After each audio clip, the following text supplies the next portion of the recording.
On today's show, if Artemi Panarin is actually available and the Capitals don't make a move, then what exactly are they waiting for?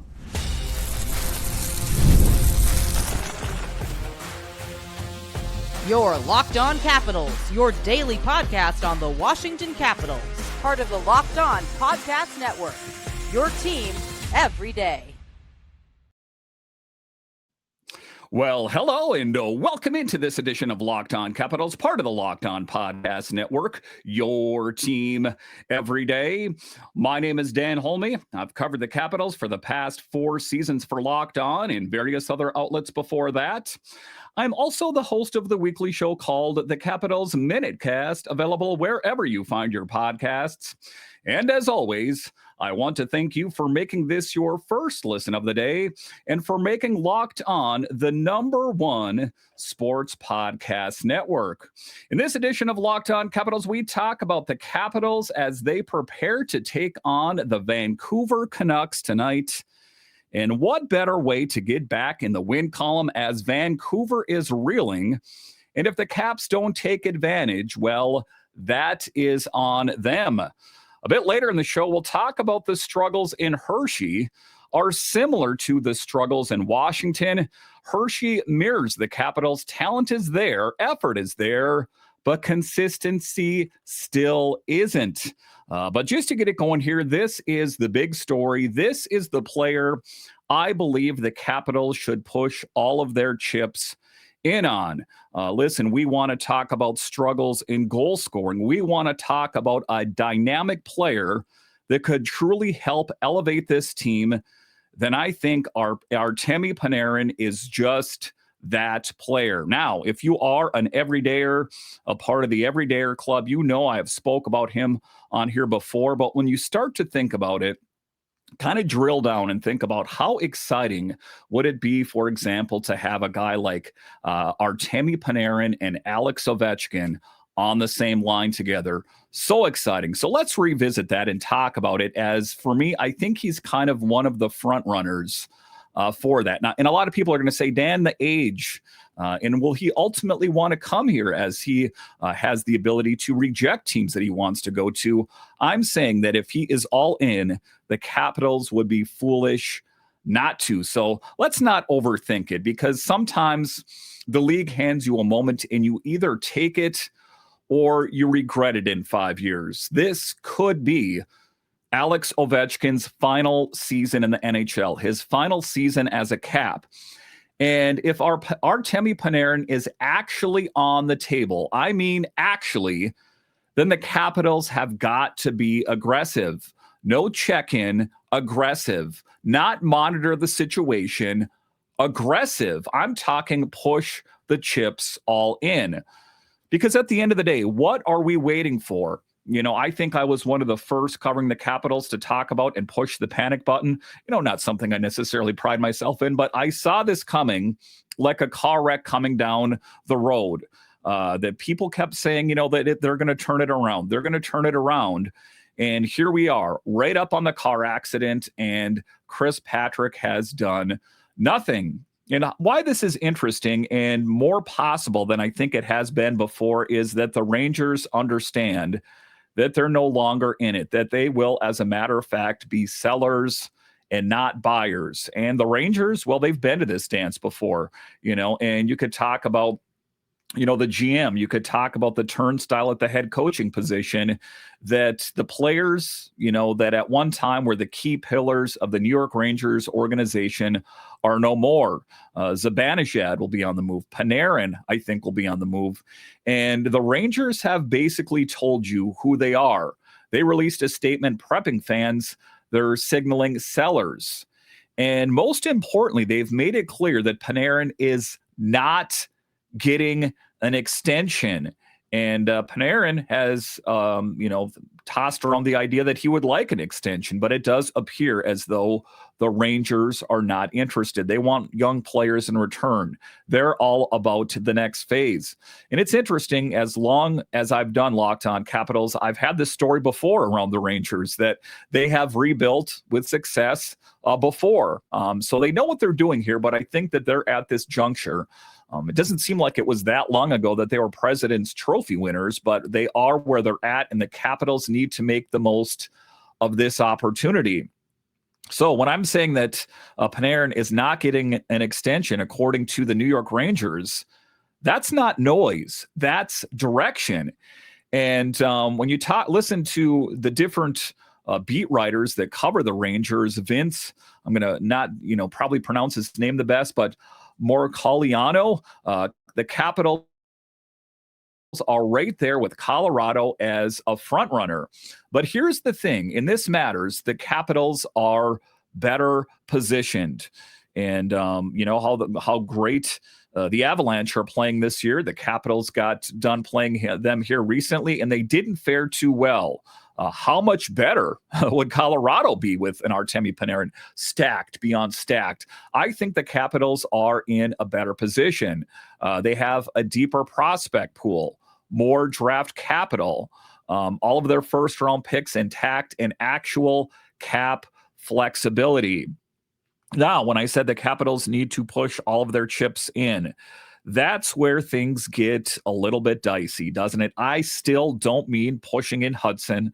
I still don't mean Miroshnichenko, Leonard, these kind of guys. But I think that there are players on the active roster where you could get a deal like that done. I see Connor McMichael being in play at the trade deadline. I do. And why is that? He's a good player for sure, but I think that he is a valuable trade chip.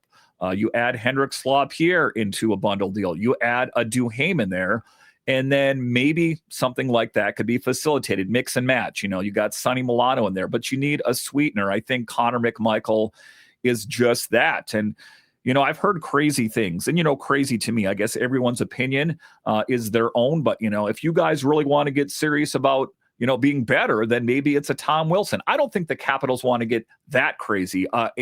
This is an Artemi Panarin, that's into his 30s here. This is not Artemi Panarin as a younger man that I don't think the Capitals would ever consider giving up that much. But I think they should get creative with players on the active roster in Washington and kind of the mass exodus of players that we have seen leaving Hershey. That I think it would be a good thing because Colorado doesn't have the luxury that the Capitals have. Talking deeper prospect, more draft capital, and actual cap flexibility. Because now let's talk about it. And this is where it gets fun. Panarin and Ovechkin. I think that works, right? I think that all of a sudden you have just a fearsome first line for the Capitals. I think that would be amazing, at least on paper. I know that their history together, I don't think they have much of a history off the ice, but I think if they had chemistry on the ice, that could be a game changer. And no, they don't. They don't have to be buddies off the ice. This isn't summer camp. This is about what happens between the boards. The Capitals are looking for an offensive boost. I think that Artemi Panarin provides just that. So what kind of skills does Panarin bring, and what could he potentially bring to the Capitals? Panarin is elite at zone entries. He forces defenders to collapse. He creates time and space. He's exactly what this offense does not have. And Sean Gentile of The Athletic nailed it. I want to read this because it's basically the blueprint. Quote, Panarin could make more sense in DC. The Capitals are openly looking for a high-end winger. Panarin would push them squarely back toward the top of the Metro Division and set them up for another playoff run with Alex Ovechkin. Again, that is the take of Sean Gentile from The Athletic, but I agree. I think, we're waiting for that magic player, like I think in the back of people's minds, they think, well, maybe if the Capitals really apply themselves, they can get a Connor Bedard or a Celebrini. They're not going to get someone of that caliber right? I mean, you'd have to sell the farm and then some to get that. I think the Capitals need to be realistic. I think that, a Panarin is swinging for the fences. That is the upgrade that they're looking for. Because what does Panarin provide? He changes coverage instantly. And yes, division rival, blah, blah, blah. The Rangers play the Caps one more time this season. I don't think we need to read any more into that. If New York is retooling, which they are, which they've said, they should care more about assets than optics. And this is truly a rare moment where timeline, assets, and need all line up. Now, there are probably other teams that Panarin would rather go to. And what do I mean? A team that is actually in it, you know what I mean, in the hunt of making it into the playoffs. And while I'm saying the Capitals are not out of it, there are teams that are definitely in a better position. If, as a matter of fact, the Rangers are in, as appeared they are, if Panarin is in and the Capitals are, then this could truly be a match made in heaven. I know that it was met with somewhat skepticism the last time I brought it up, but the more you think about it, I think that it is at least worth it. And when I say worth it, who knows what it means long term, but I think it would give the needed boost that the Capitals are looking for right here, right now. All right, so coming up here after the break, the Capitals take on Vancouver tonight, and Vancouver is reeling. And if the Capitals don't take advantage, well, that's on them. Straight ahead.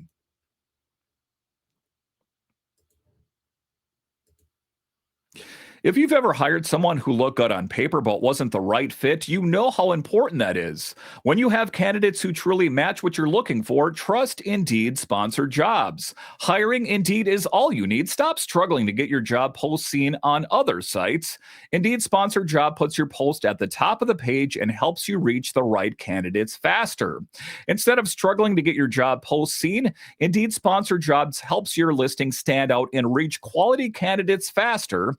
Sponsored job boosts your post to the people who are the best match for your role, and that makes a real difference. Listen, I get involved in the hiring and firing at my job. People turn in paper applications. It's so frustrating. The best thing we did at my job is go with Indeed. That's why you should as well. Spend more time interviewing candidates who check all of your boxes with less stress, less time, and more results using Indeed sponsored jobs. Listeners of this show get a $75 sponsored job credit to help your job get the premium placement it deserves at Indeed.com/locked on. Just go to Indeed.com/locked on right now and support our show by saying you heard about it on the Locked On Capitals podcast. Terms and conditions apply. Hiring, do it the right way with Indeed.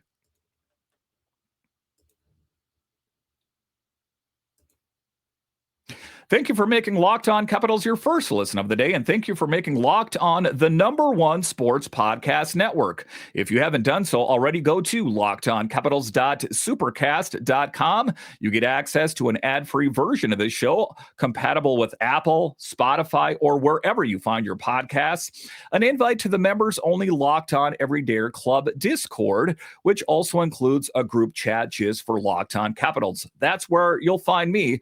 I would love to talk to you. So go to lockedoncapitals.supercast.com. There's also a link in the show notes. All right, welcome back into this edition of Locked On Capitals, part of the Locked On Podcast Network, your team every day. My name is Dan HOLMI. You can find me on Twitter. It's at DanCaps218. You can find the show on Twitter. It's at Locked On Caps. So in the second segment here, the biggest story coming out from the Capitals, coming out from Bailey Johnson of the Washington Post, is that Tom Wilson, as a matter of fact, will be back in the game. The line combos, according to Bailey from the Washington Post, is first line, McMichael, Strome, Leonard. Second line, Protas, Sortif, Wilson. Third line, Ovechkin, Dowd, Frank. Fourth line, Duhaime, Lapierre, Beauvillier. So what really stands out there? McMichael, Strome, Leonard, first line. Protas, Sortif, Wilson, second line. But Ovechkin, Dowd, Frank, Well, that is the one that really stands out according to Bailey Johnson, who travels with the team. So that's the big story right now coming out of the Capitals. And Tom Wilson hopefully will give the Capitals the boost that they need. Other notes from practice today that she talked about was that we saw Pierre-Luc Dubois skating with the team in a non-contact jersey, that things are trending in a better direction. So let's talk about that in the second segment here. If there was ever a game for the Capitals to get into the win column, if there is ever a team that it, at least on paper, appears the most likely, it is tonight against the Vancouver Canucks, which last checked are in last place, the least amount of points in all of the NHL. So let's talk about that, as the Capitals will be on the ice playing Vancouver in a matter of hours, because the Caps are in Vancouver tonight. They already faced some setbacks when they left Colorado. There was plane issues, and there was the report put out by Caps PR that they weren't able to practice. So hopefully this line jumble, this Tom Wilson in the lineup, will be the boost they need. This is one of those games where the standings say one thing, but the urgency for me says another, because the Capitals rolling into Rogers Arena fresh off a 3-game regulation losing streak. That's not a feather in your hat, but that is the state of the Capitals and where they're at. They haven't gone 3 straight without a point often this year. And when it happens, it sticks out. This is the ship that needs to be righted tonight. And like I say, as much as I say that this is one circle that they should win, you got to think that Vancouver, you got the trade deadline coming up here, that those players are going to try to put on their best effort, not because they have a future in Vancouver, but they want to have a landing spot afterward. But this loss, or this game tonight rather, came off a loss to Colorado, where honestly they competed, they hung, they worked. But like what we have seen from the Capitals here as of late, mistakes killed them. We cannot have that happen. Those line combos, I imagine, will get jumbled up a bit depending on how they pan out. But this is Spencer Carbery digging deep. This is Spencer Carbery telling Chris Patrick and the Capitals fan base, look at guys, I'm doing what I can do. But I feel optimistic more than I have in the past, just considering the team that they're playing and Wilson back in the mix. But Spencer Carbery said it best, and he's been consistent with this quote: we're making about 30 mistakes a game, and we need to cut that down to 15, unquote.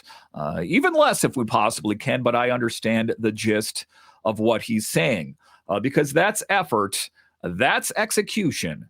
But we need to see more, because at the end of the day, we saw glimpses. We saw a glimmer of greatness from the Capitals, but that's kind of the MO of this team here as of late. You saw that against Florida as well, where they played good in stretches, some more than others, but not the complete game. Because you take a look at Vancouver, 16-28-5 record, 11-game winless streak, 0-9-2, no regulation win in over a month. This, if you want to talk about a team that's downtrodden with a tail between its legs, that is the Canucks. 1-11-2 since mid-December. This is a team that is free falling. And this is a team that's no stranger to making moves either. They already sold. They traded Quinn Hughes. They moved Kiefer Sherwood. They picked up Elaine and Future. 2 years ago, this was a 109-point division winner. Now they're counting lottery balls, hoping that strike it rich, number 1 draft pick, or somewhere in the middle there, that's where we want to be. And yet this still is dangerous for the Capitals. Make no mistake about it. And you're like thinking to yourself, why? They're the worst team in the NHL. Because this is the exact type of game where details matter. Vancouver, well, they have 0 to lose. The Capitals have everything to lose. They're still, quote unquote, in it. At the end of the day, I think you will see a good effort from Vancouver. If the Capitals lose tonight, I don't know what to tell you guys. I have no idea what to tell you. If you lose to Colorado and then you lose to the worst team in the NHL, wow, we need answers in a hurry. But what you take a look at here is Carbery pointed out exactly where games are slipping away. Young players are learning the NHL the hard way, that risky plays in the defensive zone, puck management late, and penalties that snowball. And you saw that, that we saw Chikrin do good things, but you also saw him penalize. So he was an advantage and also a liability to this team. So it's not just squarely on the youth, it's the veterans as well. And I think that there is a sense of fight or flight that kicks in when the Capitals are not playing well. Against Colorado, those mistakes turned a 1-1 game into a hole they couldn't climb out of. Tonight, the margin should be bigger, but only if the Capitals play clean. This is a get-right game, and if it turns into a grind, that is the problem. We're hoping for a great effort, despite who your opponent is. I want, the gun firing, both barrels. I want the pedal to the metal and not take the Canucks for granted. They would love nothing more than to get back into the win column themselves. And what better way than to take down a team that is, quote unquote, still in it? All right, so coming up here after the break, we're talking Hershey Bears. Many of the problems that plague the Capitals also plague the Bears. How do they turn it around? I'll discuss next.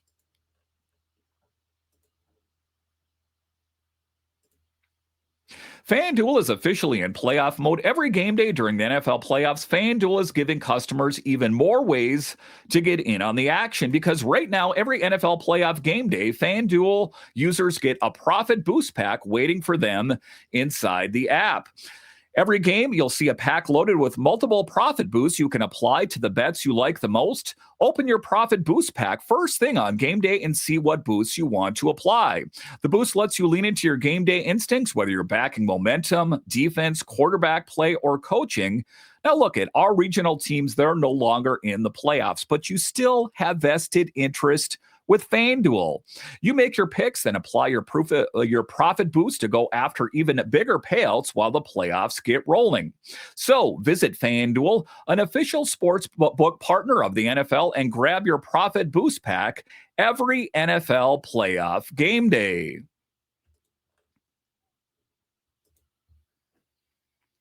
All right, welcome back into this edition of Locked On Capitals, part of the Locked On Podcast Network, your team every day. The best way that you can help grow the show is to subscribe to Locked On Capitals on YouTube, like the videos, and comment anything down below. Also, if you're on TikTok, we're at Locked On Capitals. All right, in this final segment here, we're talking Hershey Bears and their long history of doing great things, as the team is struggling right now under their new head coach. And it's interesting that a lot of the things that are going wrong for the Bears are also going wrong for the Capitals. So let's talk about the latest with Hershey in Chocolate Town there and see what is going on with the Bears, because things need to change there as well. And at the end of the day, the Bears mirror the Caps. The talent is there. The effort is there, but the consistency still is not. So let's talk about the Bears, because this is what's happening, and it matters a lot. Despite the fact that they are the AHL affiliate, they are the team that is developing the young talent for the Capitals. The Bears extended their point streak to 8 games, which sounds good, well, until you zoom in. 5 straight games beyond regulation, 4 OT losses in that stretch, another slow start, another furious comeback. Against Hartford, they fall behind 4-1. Again, they rally again. They lose in overtime. You guessed it, again. But Brett Leason, of course, you remember Brett Leason, long history with the Capitals, gets traded out, comes back to the Capitals, had a cup of coffee with the Capitals here. Some players returned. He is now back in Hershey. What does he do? 2 goals, 3 points, direct impact on momentum. I think that, when you take a look at Brett Leason, it was kind of a head scratcher. Like, are the Capitals doing this again? Are they reaching for familiarity, those vintage vibes? I think that in Brett Leason, the Capitals are looking for a player that has a significant amount of hours on his hockey odometer in the NHL, and that if injuries arise, like we saw, then he is pretty much plug and play. With the younger guys, you ultimately don't know what you have. But young players that are going to be the face of the Capitals in the future, one to circle is Ilya Protas, as he keeps rolling, 5th straight game with a point. Graham Clark chips in again as well. And, things have not been smooth sailing for Derek King with the Bears. But Bears head coach Derek King said the quiet part out loud. He said, quote, "We can't afford to play like that every night. You can't just turn it up in the third," unquote. And touche, right? That we need to see more from the Bears as well. It's in a lot of ways, when I was reading about the game, when I watched the games, the familiarity, the lines are very similar to the Capitals right now. That's not Hershey. That's organizational. Because young players learning what pro hockey demands, bodies getting worn down, mental mistakes piling up. And that's where things start to go off the tracks. Like I said, just like the Capitals, because at the end of the day, you take a look for the Hershey Bears and you see what they've accomplished. There's quite a few Calder Cups under their belts. Hershey is talented. The Capitals are talented, but both teams are living dangerously. That if Hershey has any grand plans of making it to the playoffs, if the Capitals, if they have any plans, then they need to turn things around. And that kind of circles back to segment one here. If the Capitals are serious about winning now while developing youth, they need insulation. They need elite players who can reduce mistakes by controlling the game. So everything comes, full circle here. The Capitals are struggling, right? That what better thing than to have a player down in Hershey that, slots in seamlessly. We got Ivan Miroshnichenko. We've seen Brett Leeson. These kind of players, that it is of paramount importance for Hershey to turn things around. So when the Capitals are in need, that there are players down in Hershey that can help out. And going back to the Panarin thing, that's why this idea isn't fantasy. It's logic, because effort alone doesn't win in this league. Execution does. And right now, the Capitals do not have that edge. So that's the big takeaways here. I think it is worthwhile if the trade is right for Panarin. The second segment talking about the Capitals taking on the Canucks. This is an excellent opportunity to get things right, to get back in the win column. And Hershey, the struggles in Hershey mirror the struggles in Washington. We need to see better in Hershey and for the Capitals. It all can change for the Capitals tonight if they can get back in the win column and play that 60-minute game we read so much about. Listen, I want to thank you for joining me on this edition of Locked On Capitals, your only daily year-round podcast covering the Capitals. And I want to thank all of you that listen on the audio side and watch this on YouTube. You, as a matter of fact, are what make the show successful. And if you are one of those that watch or listen on a daily basis, first of all, thank you. I have something just for you. The Everydayer Club, built just for you, fans of Locked On Capitals. What you get, an ad-free version of the show on Apple, Spotify, or wherever you find your podcast, plus a members-only Discord access and more. Head to lockedoncapitals.supercast.com. There's also a link in the show notes. For those of you on the video side, we send you to the first ever 24/7 national Locked On Podcast Network YouTube channel. On audio, make sure and make your second listen NHL Game Night on Locked On NHL. All right, once again, I want to thank you for joining me on this edition of Locked On Capitals, part of the Locked On Podcast Network. It is your team every day. My name is Dan HOLMI, and I'll talk to you again next time.